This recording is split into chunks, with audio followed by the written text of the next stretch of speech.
everyone. I hope you all are doing well. So, how about my previous videos which have been shared? I guess you must not have watched because it's very less views I have got. So, please watch it. And this is Punya here, and I'm welcoming you all to my YouTube channel, that is PM Biology. So, today we will be talking about rDNA technology whole process. Few steps we will be discussing in details. So, just wait for it. And a beautiful diagram is welcoming you all. So see, a beautiful diagram is welcoming you all, right? You can see some colorful diagrams on the board. The whiteboard is colorful today. So it's mentioned process of rDNA technology. I have told you all the steps for it. 9 steps are there for it, and we have in my previous video, that is part 7, I have told about all the steps, so you can just refer for that. This diagram will be intact here, and we will be discussing one by one steps, and then we will be going for the sections of the diagrams. So first step. So it's the processes of rDNA technology. So we are going for first isolation of DNA. This is the first step of rDNA technology, isolation of DNA. That means we have to isolate DNA.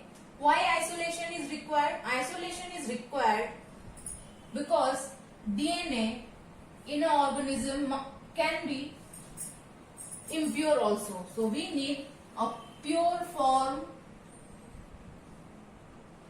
of DNA which should be freed from RNA, protein, carbohydrates, etc. So first, isolation of DNA means we want the pure DNA to be the first step of rDNA technology.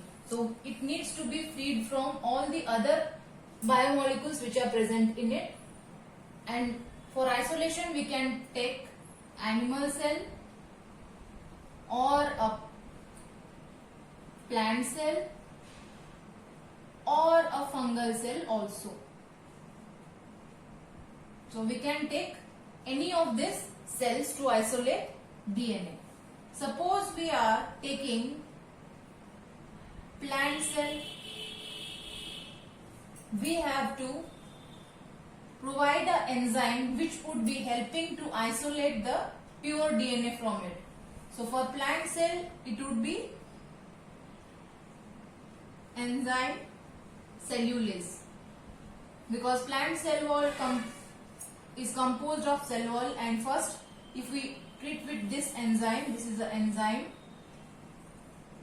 it will degrade it, and then we can go for the pure DNA.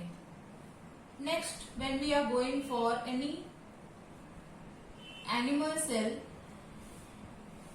we need to isolate the DNA, so we can apply enzyme DNase directly. If it would be a fungal cell, we can treat it with an enzyme called chitinase. If we want proper RNA to be extracted, then we can add a ribonuclease also. But in this, we want only pure form of DNA. So this first 3 would be accounted.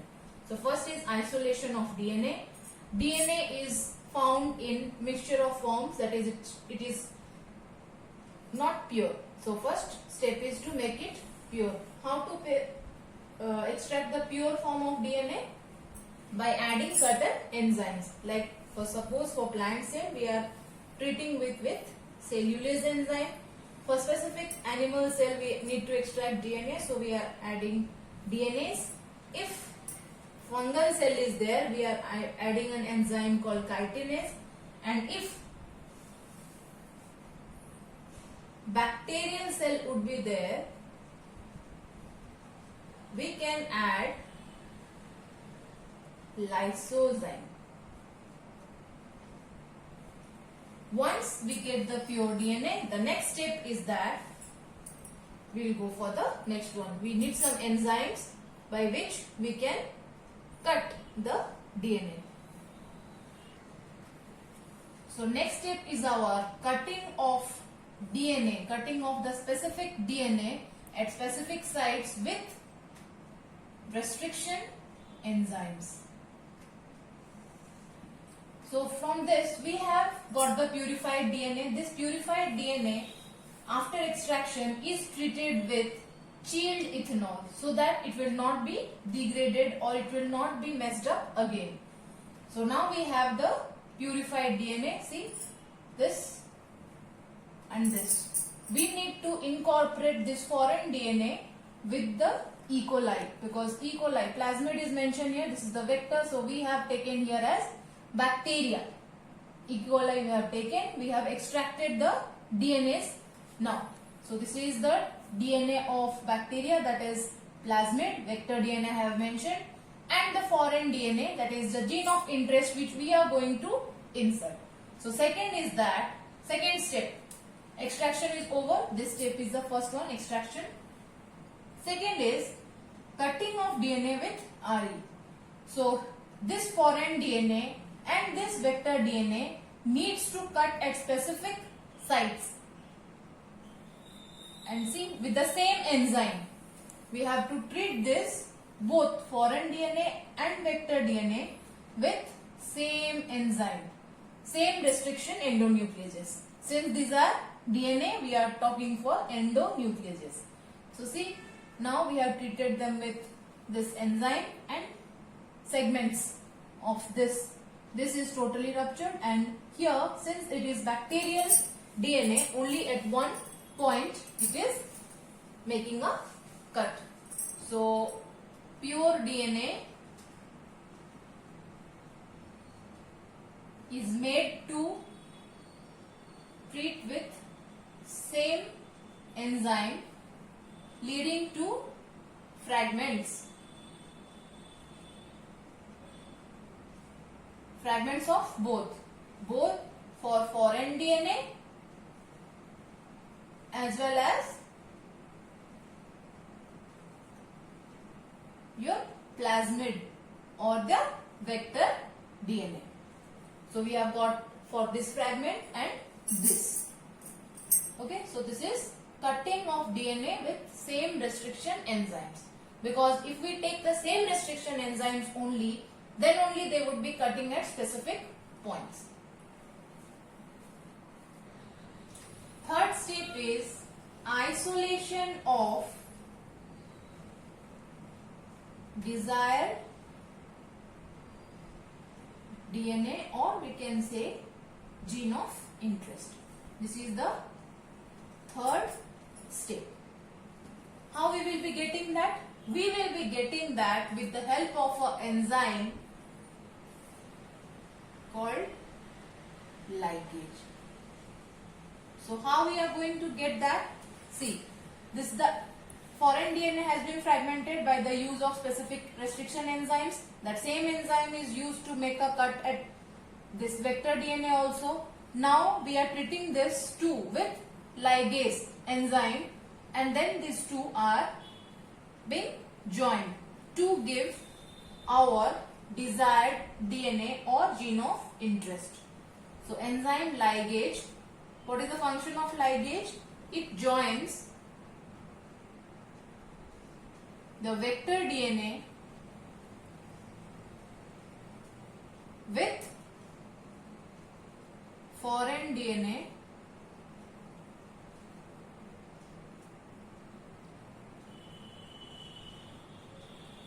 containing our gene of interest.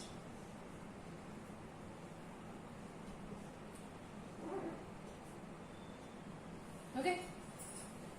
So here isolation of desired DNA is this product which we are getting. See, the blue colored portion is the vector DNA that is extracted from the E. coli, that is plasmid, and foreign DNA has been represented with black. So this is incorporated, that means these two have been joined at this site and this site by the help of enzyme this, and then we are getting a desired DNA containing our gene of interest. This DNA or gene of interest needs to be eluted out by help of centrifugation. Eluted out. That means this is having this particular, we want this particular thing, so we need to extract it out. So we are just taking it out, that is called elution. So the next step is that amplification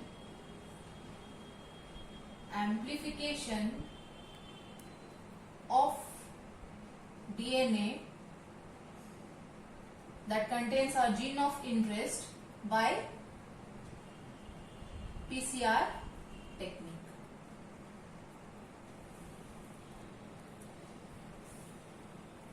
Amplification of DNA containing our gene of interest with PCR technique. We have discussed in details about PCR, that is polymerase chain reaction, in part 8. You can refer to my video part 8 for this whole steps of PCR technique. Now we have got the desired DNA. Now we are going to amplify it. That means we are going to make more copies of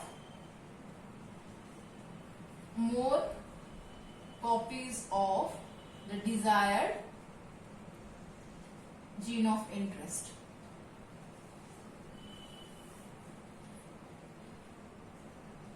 For PCR, just mark part 8 of the video.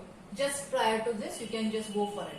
So the fourth step is, once we have got the desired gene of interest, we are just going to make multiple copies of it so that it would be helping to get more products or more outputs. Next is, after making copies of DNA of our desired DNA or that contains our gene of interest, we need to ligate with the vector DNA in numbers. That means we have to increase the numbers. So ligation, as we have mentioned, ligation, right? So joining of the amplified DNAs with the vector DNA. This is the fifth step. Now coming to the sixth step. Sixth step would be insertion of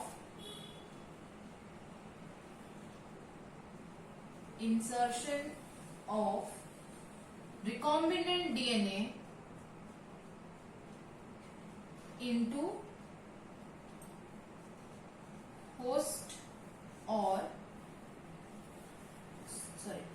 the host cell or the organism which we have chosen for.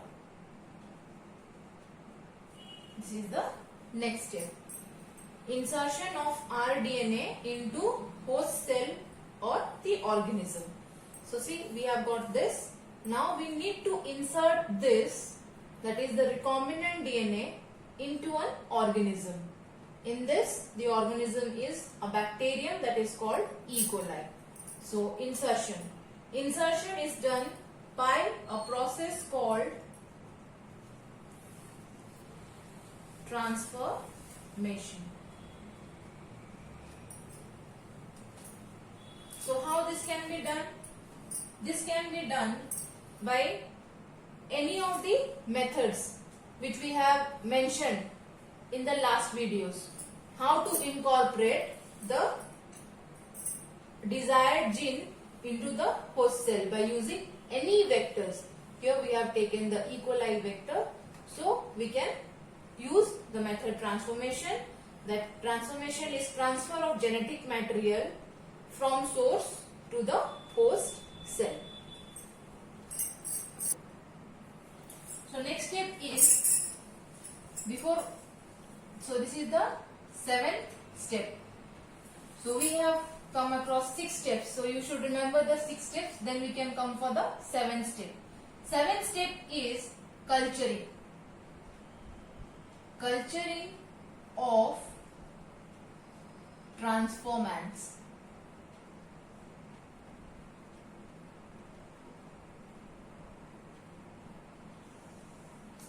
So by transformation process, we have incorporated the gene of interest which we got. So now we need to take this E. coli and we need to culture it in an appropriate. Culturing means we are just going to keep it in a particular medium which would be nutrient rich. So appropriate medium with proper nutrients.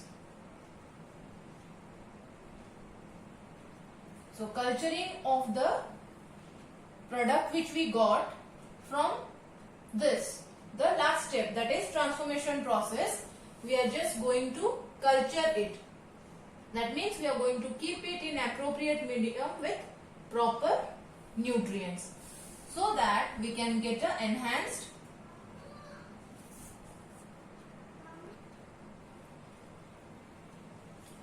So now we have got the enhanced product. Okay. So appropriate medium with proper nutrients, DNA will multiply and the desired product we would be getting. So that is called the enhanced product. So now the next step is extraction. Extraction of desired gene product.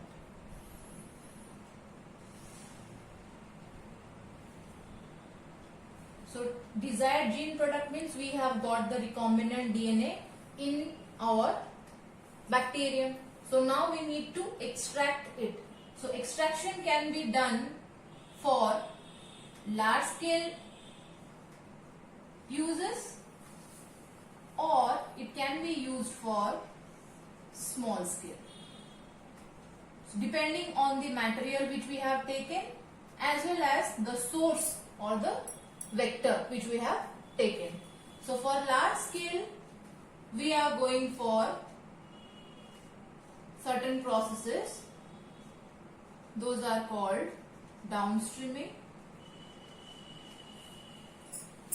And small scale directly we can get the desired product. Downstreaming is again a step next to the extraction of large scale industries. Suppose we are going to go for any extraction like alcohol. So we need to go for the downstream processing. Small scale like proteins or antibiotics, we can just go for small scale directly cultured from the lab.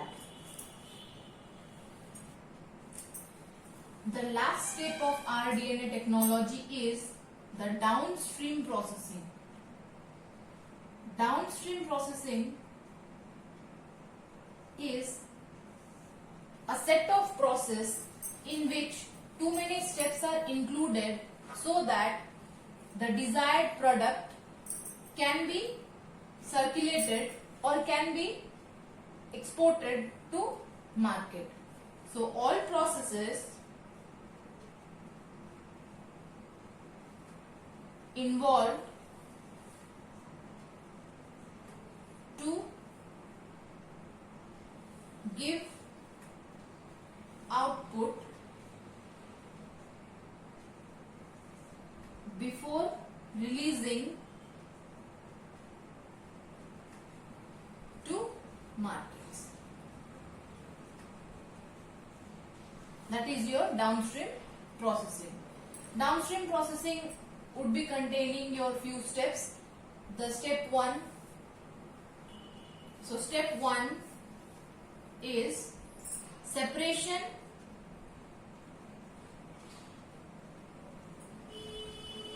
of the product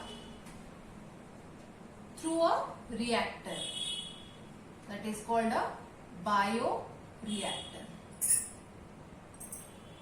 First step of downstream processing. Before releasing the product to market, first step, what should be the first step? It should be separation of the product in a bioreactor. Second step is purification. Purification of the product. Third step, formulation of the product. Means testing. Formulation of the product. Finally, quality control tests, or we can say quality control analysis is done. Then the product which is desired can be marketed.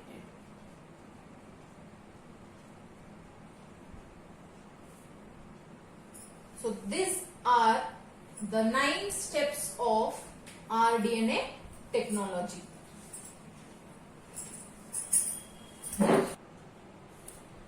So these were the 9 steps of rDNA technology, and in details I have talked about all the steps. So if any doubts, just refer to the other videos. Like for restriction enzymes, you can go for the part 3 of it.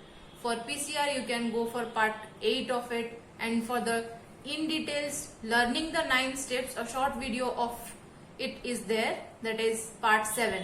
So just go through these videos and this part 9 video also. Till then, like, share and watch my videos, and wait for the last part of this chapter, that would be bioreactors. Thank you. Have a nice day.